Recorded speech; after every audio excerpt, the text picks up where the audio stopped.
Bismillahirrahmanirrahim. Assalamualaikum warahmatullahi wabarakatuh. Ya, sobat semuanya, kali ini kita akan melanjutkan materi matematika di kelas 8. Dan di bab yang kedua ini adalah tentang koordinat kartesius. Dan materi ini menurut saya ini adalah materi yang paling mudah di kelas 8 ya, di antara materi-materi yang lain. Jadi nggak usah sulit-sulit ya untuk materi ini, cukup simpel-simpel saja. Kalau bisa mudah, kenapa harus sulit? Meskipun demikian, materi ini juga sangat penting karena ini akan sangat menunjang dan sebagai prasyarat untuk bisa melanjutkan atau memahami materi berikutnya seperti materi fungsi atau juga materi persamaan garis atau juga materi persamaan linear dua variabel. Jadi ini merupakan materi yang sangat penting. Oke, ini juga materi yang pernah diajarkan di SD ya. Yang pertama kita bicara tentang bagaimana cara menggambar koordinat kartesius. Nah, ini meskipun pernah diajarkan, tapi ternyata banyak yang lupa. Cara menggambar yaitu yang pertama, yang jelas pasti kita gambar garis yang ke atas, vertikal, dan garis mendatar ya, atau horizontal. Kemudian kita kasih jaraknya yang sama. Setelah itu ini yang juga perlu diperhatikan, ke kanan ini positif ya, semakin kanan semakin besar. Kemudian semakin ke kiri ini semakin negatif ya. Ingat bilangan bulat juga ini ya. Negatif 1, negatif 2, terus dan seterusnya. Kemudian atas dan bawah. Atas itu positif ya. Ingat ya, jadi urutannya itu ke atas itu semakin besar. Jangan sampai kebalik karena biasanya kita jumpai urutnya begini. Nah, hati-hati ya. Ini adalah kesalahan yang sering kali dilakukan. Baik, kalau ke atas ini positif, maka ke bawah ini semakin ke bawah semakin negatif ya, semakin kecil. Dan jangan lupa sumbu X itu adalah yang mendatar. Ini sumbu X-nya. Kemudian yang atas ini, atas vertikal ini adalah sumbu Y. Nah, itu ya. Kemudian ini juga yang perlu diingat yaitu daerahnya itu kita bagi menjadi 4 ya. Yaitu kuadran 1, kuadran 2, kuadran 3, kuadran 4. Jadi ada 4 daerah. 1, 2, 3, 4 ya. Atau disebut juga dengan kuadran. Kuadrannya ada 4. Oke, berikutnya ini tentang menentukan posisi titik terhadap sumbu X dan sumbu Y. Nah, ini yang pertama kita menentukan koordinatnya aja ya. Jadi, misalkan ada titik A di sini, itu koordinatnya berapa ini? Kita lihat. Angka di sini 3, ini 2, maka koordinatnya adalah 3,2. Atau biasanya kalau di buku seperti ini. Titik A itu berjarak 3 satuan dari sumbu Y. Nah, 3 satuan dari sumbu Y. Ini kita hitung. Ya. Ini ke sini, itu kan 3 satuan. Nah, 2 satuan dari sumbu X. Ini ke sini, itu kan 2 satuan ya. Nah, ini disebut dengan posisi titik terhadap sumbu X dan sumbu Y. Atau koordinatnya biasanya kita tulis, koordinat titik A adalah 3,2. Ya, ini mengulang aja ya dulu waktu SD. Kemudian 3 di sini itu disebut dengan absis. Jadi yang Y disebut dengan ordinat ya. Oke, seperti itu. Jadi X itu disebut juga dengan absis, yang ordinat disebut dengan Y. Oke. Nah, titik A ini berada di kuadran berapa? Titik A ini tadi berada di kuadran berapa ini? 1. Tadi kan dijelaskan bahwa kuadrannya ada 4 ya kan? Oke, kita lanjutkan lagi. Menentukan posisi titik terhadap sumbu X dan sumbu Y. Lanjut ya, ini masih contoh ya. Contoh tentang koordinatnya. Oke, titik A. Saya ganti dulu warnanya pakai warna biru ini. Titik A ini koordinatnya berapa? Kita lihat ini titik A. Ke bawah ini berapa ini? Oh, 3. Berarti ini 3. Ke kiri berapa? 6. Oh, berarti 3,6. B berapa? 4,4. Kemudian C. Oh, negatif 4 ya. Ini negatif 4,3. Karena ini lurusnya kan ini 3. Berikutnya kalau D. Dilihat ini ke bawah ini berapa? Ini negatif 6. Oke, berarti ini negatif 6, ini ke sini 5. Dan seterusnya ya, saya yakin kalian udah bisa. A 3,6, C 4,4, B 4,4, C negatif 4,3, dan selanjutnya. E dan F ini berada di kuadran berapa? Kuadran 3. G dan H berada di kuadran 4. Koordinatnya saya yakin kalian sudah bisa ya. H berapa coba satu ya? H ini 6, negatif 5. 6, negatif 5. Oke, dan seterusnya. Saya anggap kalian sudah bisa. Selanjutnya, menentukan posisi titik terhadap titik asal dan titik tertentu. Titik asal itu apa sih? Titik asal itu 0,0 ya. Titik asal itu adalah 0,0. Kalau titik tertentu, ya titik yang tidak 0,0 ya. Oke, contohnya maksudnya ini apa? Coba kita punya misalkan titik A yaitu kodenya 3,2. Kemudian titik B itu adalah 5,1 ya. Nah, biasanya di buku atau di soal-soal itu pertanyaannya begini.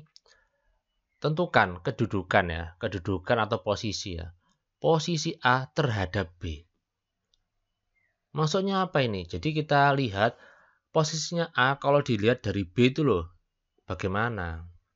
Maksudnya apa? Oke, kita lanjut lagi ya. Jadi soalnya dibalik-balik. Posisi A terhadap B. Yang kedua posisi B terhadap A. Tentunya beda. Jadi, kalau ditanya posisi A terhadap B itu sama aja kita itu berjalan dari B ke A ya. Dari B ke A. Coba kalau kita berjalan dari B ke A. Maka kita akan apa ini? Pasti kita akan ke kiri 2 satuan kan? 1, 2. Kemudian ke atas berapa? Ke atas 1. Nah, berarti ini kita bisa tulis 2 satuan ke kiri, 1 satuan ke atas. Nah, karena ke kiri maka ini negatif 2 ya.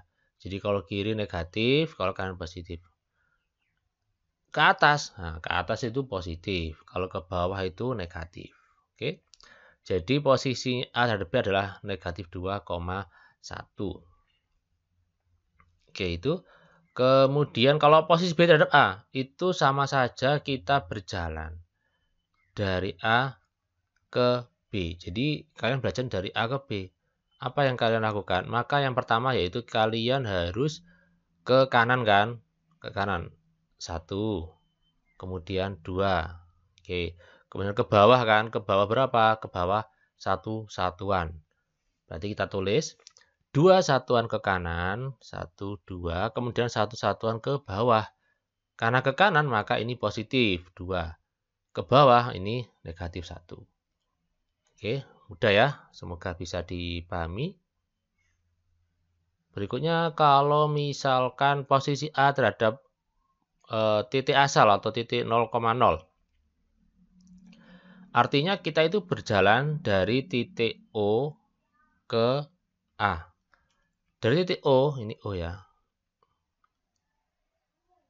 Ini titik O. Berjalan dari titik O ke titik A. Berarti berapa satuan? Maka kita akan ke kanan 3 satuan. 1, 2, 3. Kemudian ke atas berapa? 2. Nah, berarti 3,2. Sama ya. Oke, seperti itu. Selanjutnya, biar lebih bervariasi, kita tambahin lagi titiknya titik C. Titik C ini 1,2.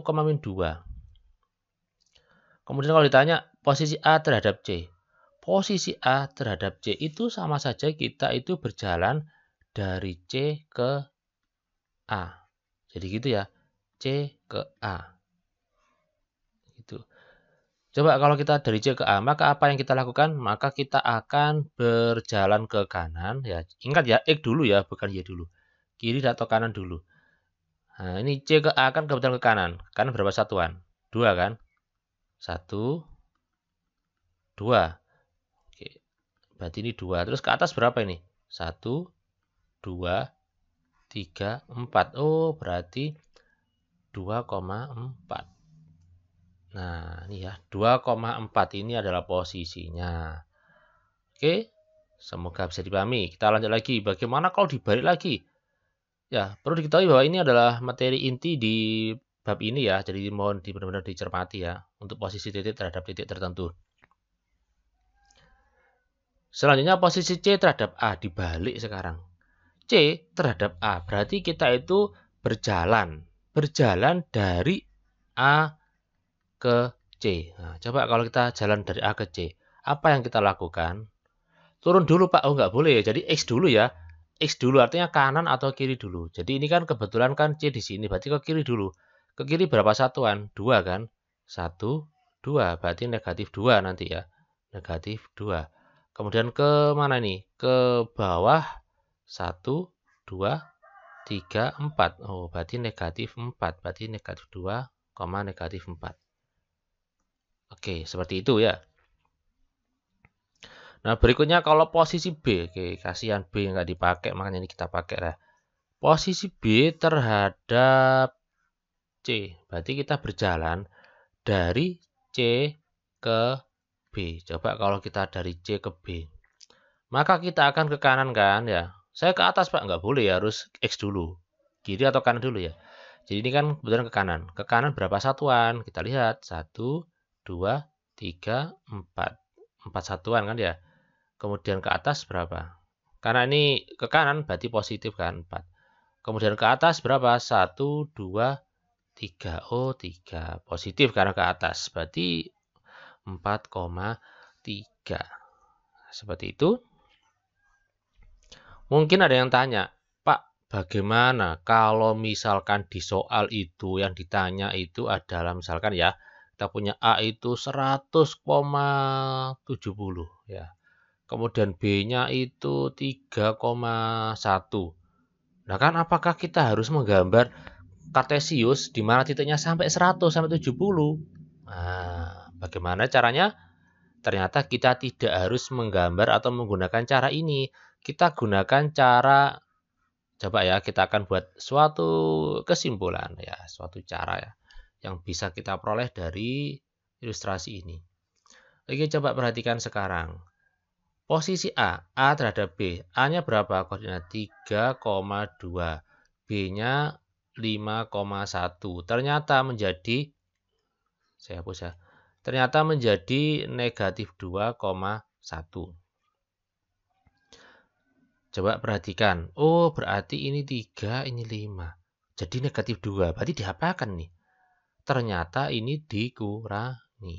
Nah, ini dari hasil 3 kurangi 2. 3 kurangi 5. Negatif 2. Nah, sekarang kalau ini Pak, 2 sama 1. Kita kurangi 2 kurangi 1. 1.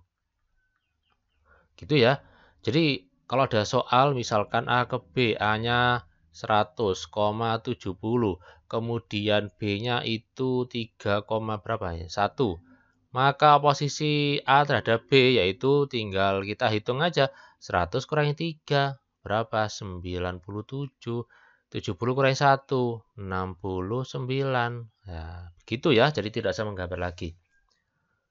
Sama dengan yang lain juga begitu ya. Dengan cara yang sama soal-soal yang ada di bawah ini begitu caranya. Tinggal kita kurangin saja. Ya. Pak, kalau B ke A, Pak. Oke, kalau B ke A, ini B-nya itu kan berapa ini? 5,1. A-nya 3,2. 5 kurangi 3 berapa? 2. 1 kurangi 2 berapa? Min 1. Nah, ini kan sudah sama dengan ini. Oke, contoh lagi. Misalkan yang soal terakhir, Pak. B ke C. Oke, B ke C ini 5,1. C-nya 1, min 2. Ingat ini kayak bilang bulat ya. Jadi kita kurangi 5 kurangi 1. 4. 1 kurangi min 2. 1 dikurangi min 2. Jadi plus ya. 1 tambah 2, 3. Loh, sama. Ya. Jadi gitu ya. Simpel sekali materi ini. Lanjut berikutnya. Semoga bisa dipahami. Ini adalah posisi garis terhadap sumbu X dan sumbu Y. Kalau tadi posisi titik terhadap titik yang lain, sekarang posisi garis terhadap sumbu X. Ada banyak ya. Yang pertama itu garis sejajar dengan sumbu Y. sejajar dengan sumbu Y. Sumbu Y itu kan yang ke atas, yang vertikal nih, atas bawah. Berarti yang sejajar itu yang warna hijau ini. Nah, ini namanya garis yang sejajar dengan sumbu Y. Nah, garis yang sejajar sumbu Y ini juga ternyata pasti juga tegak lurus dengan sumbu X, ya kan? Pasti dia itu ini tegak lurus. Jadi sama. Garis yang sejajar dengan sumbu Y itu sama aja juga dengan garis yang tegak lurus dengan sumbu X. Oke, gampang sekali, lanjut. Berarti kalau ada sejajar dengan sumbu Y, pasti ada garis yang sejajar dengan sumbu X. Ya, ini. Berarti gambarnya bagaimana? Gambarnya pasti dia itu ya mendatar ya, kayak gini. Dan dia juga pasti tegak lurus dengan sumbu Y. Ini tegak lurus. Oke, simpel sekali ya.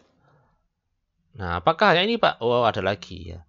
Ada lagi yaitu garis yang memotong sumbu X dan sumbu Y. Dua-duanya dipotong, jadi nggak sejajar. Kayak gimana? Ini 1, 2. Ya, sorry, kebanyakan. Ya, kayak gini. Banyak ya, banyak kalau digambar. Ada lagi sebetulnya kalau berimpit dengan sumbu Y atau berimpit dengan sumbu X. Kalau berimpit itu berarti dia garisnya itu menutupi.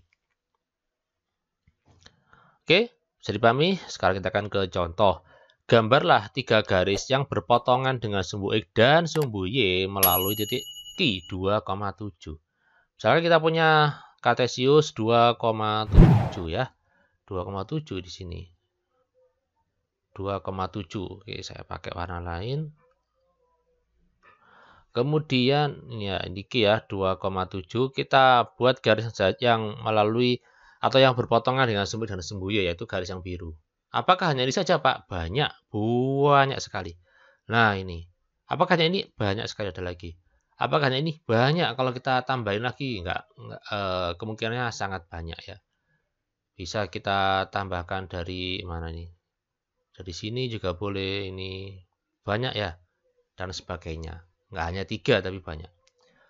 Oke, itu untuk materi Kartesius ini. Semoga bermanfaat, semoga sukses semuanya, sehat selalu ya. Mohon maaf jika ada kekurangan. Saya akhiri, wassalamualaikum warahmatullahi wabarakatuh. Sampai jumpa.